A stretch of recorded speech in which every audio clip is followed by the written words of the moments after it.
ತಾಲೂಕಿನ ಕಸಬಾ ಹೋಬಳಿ ಮರಳೇನಹಳ್ಳಿಯಲ್ಲಿ ಶ್ರೀ ದುರ್ಗಾಪರಮೇಶ್ವರಿ ದೇವಿ ವಿಗ್ರಹ ಪ್ರತಿಷ್ಠಾಪನೆ ಮತ್ತು ಸಂಪ್ರೋಕ್ಷಣಾ ಮಹೋತ್ಸವ ಇಂದು ಸಂಭ್ರಮದಿಂದ ನೆರವೇರಿತು. ವಿಗ್ರಹ ಪ್ರತಿಷ್ಠಾಪನೆ ಅಂಗವಾಗಿ ಗಣಪತಿ ಪೂಜೆ, ನಂದಿ ಹೋಮ, ಪುಣ್ಯಾಹ, ನವಗ್ರಹ ಹೋಮ, ಮೃತ್ಯುಂಜಯ ಹೋಮ, ದುರ್ಗಾ ಹೋಮ ಸೇರಿದಂತೆ ವಿವಿಧ ಪೂಜಾ ವಿಧಿವಿಧಾನಗಳು ನಡೆದವು. ಜೆಡಿಎಸ್ ಜಿಲ್ಲಾಧ್ಯಕ್ಷ ಬಿ ಮುನೇಗೌಡ ಮಾತನಾಡಿ, ಹಿಂದೂ ಧರ್ಮದಲ್ಲಿ ವಿವಿಧ ಧಾರ್ಮಿಕ ಆಚರಣೆಗಳಿಗೆ ಮಹತ್ವದ ಅರ್ಥ ಇದೆ. ಎಲ್ಲ ಆಚರಣೆಗಳು ವೈಜ್ಞಾನಿಕವಾಗಿರುತ್ತದೆ ಎಂದರು. ದೇಗುಲಗಳು ನೆಮ್ಮದಿಯ ತಾಣಗಳಾಗಬೇಕು. ಧರ್ಮದಲ್ಲಿ ತಾಯಿ ತಂದೆಯನ್ನು ದೇವರಂತೆ ಕಾಣುವ ಆಚಾರವಿದೆ. ಇದನ್ನು ಎಲ್ಲರೂ ಅರಿಯಬೇಕು. ತಾಲೂಕಿನಲ್ಲಿ ಹಲವಾರು ದೇವಾಲಯಗಳ ನಿರ್ಮಾಣ ಹಾಗೂ ಜೀರ್ಣೋದ್ಧಾರ ಕಾರ್ಯಗಳನ್ನು ದೇವರ ಅನುಗ್ರಹದಿಂದ ಮಾಡಿದ್ದು, ನಿರಂತರ ದೇವತಾ ಕಾರ್ಯಗಳಲ್ಲಿ ತೊಡಗುವ ಶಕ್ತಿ ಭಗವಂತ ಕರುಣಿಸಿದ್ದಾನೆ ಎಂದರು.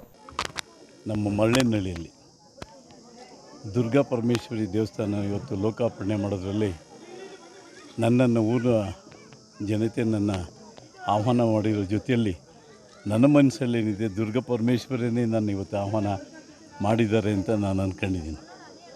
ಯಾಕೆಂದರೆ ಇವತ್ತು ಯಾರೇ ಆಗಲಿ ನನ್ನ ದೊಡ್ಡಬಳ್ಳಾಪುರಕ್ಕೆ ಬಂದಾದಮೇಲೆ ಸುಮಾರು ದೇವಸ್ಥಾನಗಳನ್ನು ಜೀರ್ಣೋದ್ಧಾರ ಮಾಡೋಕ್ಕೆ ನನಗೆ ದೇವ್ರ ಶಕ್ತಿ ಕೊಟ್ಟಿದ್ದಾನೆ.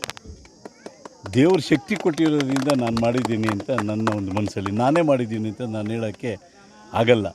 ಆದರೆ ದೇವರೇ ನನ್ನ ರೂಪದಲ್ಲಿ ಇವತ್ತು ನನ್ನಿಂದ ಪ್ರೇರಣೆ ಕೊಟ್ಟು ಇವತ್ತು ದೇವಸ್ಥಾನಗಳು ಮಾಡು, ಊರಲ್ಲಿರೋ ಜನತೆಗೆ ಒಂದು ಆರೋಗ್ಯ ಭಾಗ್ಯ ಸಿಗಲಿ ಅನ್ನೋ ಉದ್ದೇಶದಿಂದ ನನ್ನ ಕೈಲಿ ಮಾಡಿಸಿದ್ದಾರೆ ಅಂದ್ಕೊಂಡಿದ್ದೇನೆ.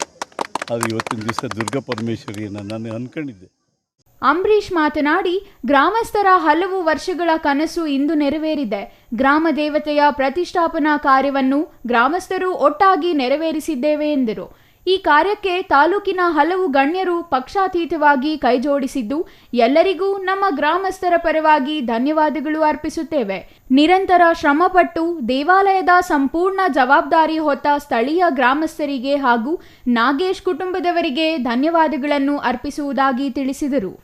Mahesh, CTV news, Doddaballapura.